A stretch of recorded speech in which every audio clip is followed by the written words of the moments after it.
let's move to another topic, Erin Clark, and I think specifically with Erin, it's it's around the idea of Tohu, and that we've lost Tohu, someone who was such a pivotal leader, and I don't think we should connect Erin and Tohu in terms of all their attributes. We're specifically talking about a role at lock. Exactly. Um, do you think? I think Aaron's taken the bull by the horns in terms of owning that starting role. He hasn't, from what I've observed, felt pressure to be like a Toru and play out the back. He's pretty much very direct in his running game. Mm. Do you think? I mean, as we come upon the season and things will start to play out, do you think Aaron will have a good season in that role, and that role will be a little bit different this year, and will that work? What's your opinion on Aaron? Yeah, bro, I'm really excited. Going off just the preseason trials in a Warriors jersey, it looked like he fit into our system fairly well. As you said, like, when I first saw him coming over, I was like, yeah, he's still got the ball playing and all that, but we haven't seen that much of his ball playing in the preseason trials. He's been very direct. He's been very composed. I think he's going to be the guy that's going to take a lot of the heat of the first 20 minutes or so, and then Dylan Walker comes off the bench and really plays expansive type of football. But even with Aaron there, I think he's got ability to play that short ball at the line. I think he's got a lot of attributes that we really would love in that 13 jersey. He's got great foot speed, good balance. He's got great hips. He knows how to attack a line. I think that this is what a lot of fans of a general rugby league have been waiting for with Erin Clark. Watching the Titans week in, week out, a lot of fans have just been very confused of how the Titans use Erin Clark. There was moments where he was a 9 over there and they were trying to makeshift him into areas. We're going to see him as a middle forward now. That's his progression for his career. And I think that he's going to take that with both hands. He had one opportunity with us earlier on in his career. He's moved over to the Titans, made a name for himself. He's back home now. And I think he wants to take that opportunity. So I think he's going to have a great year, bro. And I think that he's going to really surprise a lot of people that maybe have doubted him. I haven't seen too many doubters, but I think that he bodes very well for the forward pack that we have. I think he fits in really, really well for the future that we're trying to build with the Warriors right now, right? Yeah, I agree, man. I think, yeah, I don't think anyone's comparing him to Toy, and I think we'll all kind No. of agree that Toy was his own player, and his skill set was crazy. Mm-hmm. But I think Aaron was probably what we need, an up tempo, hard running player. I'm looking forward to seeing getting a baseline for his numbers. I think Yep. we're going to see a baseline for minutes across the board, and that'll be Yep. interesting to see what those numbers are. Specifically, if we go with a four man, forward pack type bench, Yeah. so that's going to be exciting. But no, I'm big on Aaron. I've loved him. I know people try to compare him to Jazz. I always knew it wasn't a like for like as such. Um, and he brings a bit more variety and a bit more skill to him. So, Mm. um, look, man, let's just quickly change tack to the co-captain JFH. Again, I think people similar to Aaron, you can fall into a trap, or at least um, the AFB versus JFH discussion. Yeah.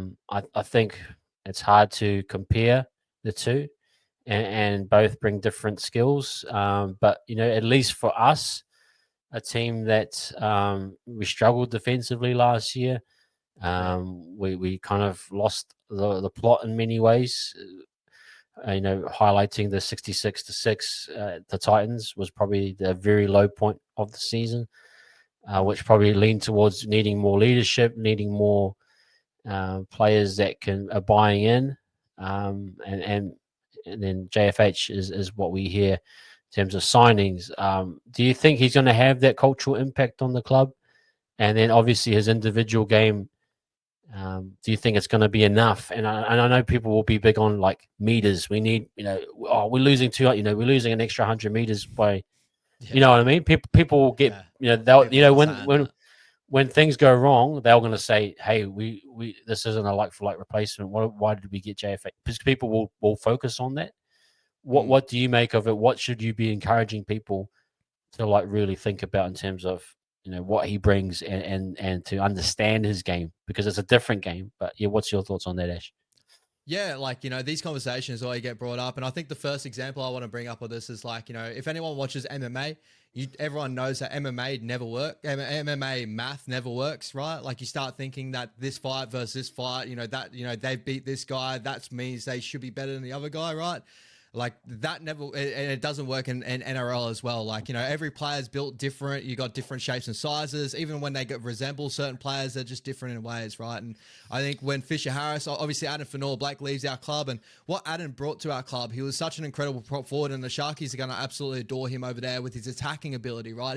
He gets through a ton of meters. He can get us in great field position. He could also finish. He's got great footwork here and there. Where Fisher Harris, I think, is the more balanced prop forward, right? And with the leadership that he brings to the club, I think that's the area that we all should be pivoting and really looking at it that way. As you said, we struggled defensively last year.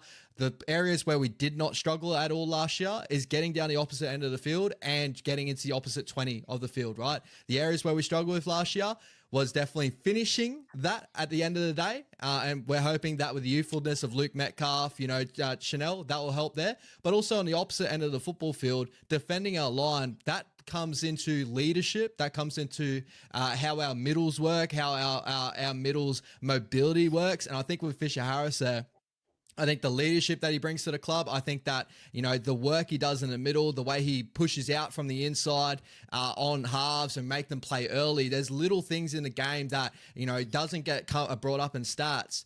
Adam Fanor-Blake, statistically, everyone's like, he's an incredible prop forward. He's incredibly talented, but all the little areas of rugby league, James Fisher-Harris does incredibly well.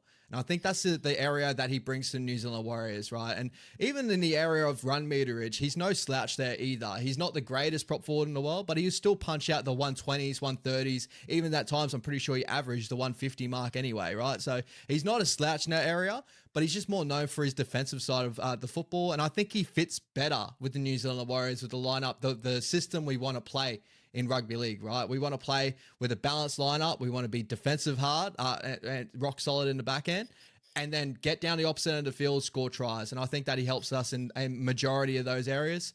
And he looks more balanced to me. That's just my thought anyway. So love AFB, incredible what he did for our club. He's moved on. We brought a guy in, great leadership, great defensiveness, great balance. And I think that he's going to be in for a great, massive season here. Especially with the love he has for his country and his culture. I think that bodes very well being with the New Zealand Warriors as well, right? Yeah, yep, yeah. And everyone in the chat is agreeing. It's all about leadership, and those things are really really important, and making sure that, like what I saw with videos, the vlogs, and that you hear Barney and Fish just in the trainings, and we talked about last week, is that having someone, he doesn't have to talk on the field, but during the week, you feel that preparation and understanding, the example, all those things. But I think even on the field, when he is on the field, we'll see his commitment, his detail, all those things. So, yeah, I think it's going to go well. Again, people will get caught up in the individualism of the player lost in AFB, but we have to look beyond that and look at what the real issues were. And that was cultural. Last year, I felt culturally we lost ourselves. We lost our way. We lost our way a bit, and we needed to get back to that. And we've been big on that in terms of just having defensive resilience, and that's the first thing I'll be looking at this week is defensiveness, defensive work. So, yeah, and I want to reiterate my thoughts as well too. Like, just looking at the stats from last year, 2024, Adam Fanor-Blake was a prop of the year, a Daily M prop of the year, average 153 meters per game, incredible, right? The best prop of the game, run meter wise.